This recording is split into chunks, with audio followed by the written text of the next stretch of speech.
సంజన గారికి అండ్ ఇమాన్యుయల్ గారికి అయితే చాలా వరకు కాన్ఫ్లిక్ట్స్ వచ్చేసినట్టు నాకు అనిపిస్తుంది. అంటే హెవీ గొడవలు వచ్చేసాయి. ఒక పక్కేమో సంజన గారేమో అరే ఇమాన్యుయల్, ఈ వీక్లో నువ్వు ఓట్ ఫర్ అపీల్ విన్ అయ్యావు, ఇంకా అలాగే ఆడియన్స్ని మీట్ అయ్యావు, నిన్న గేమ్ టాస్క్లో కూడా నువ్వే వెళ్ళావు.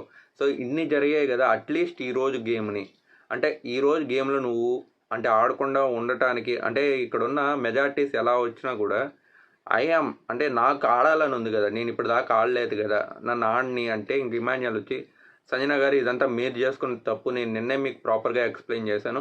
మీరు డీమన్ పవన్ నేమ్ చెప్తే వాడు ఏమన్నా చిన్నపిల్లవాడా, వాడు భరణి గారి నేమ్ కానీ సుమన్ శెట్టి నేమ్ చెప్పడానికి, వాడు మీ నేమే చెప్తాడు.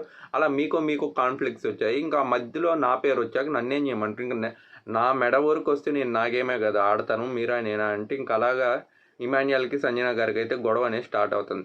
అసలు వీళ్ళిద్దరిలో ఎవరి గేమ్ కరెక్ట్, అసలు ఎవరి పాయింట్స్ కరెక్ట్ అని చెప్పి మీరు అనుకుంటున్నారు? కామెంట్ బాక్స్లో చెప్పండి.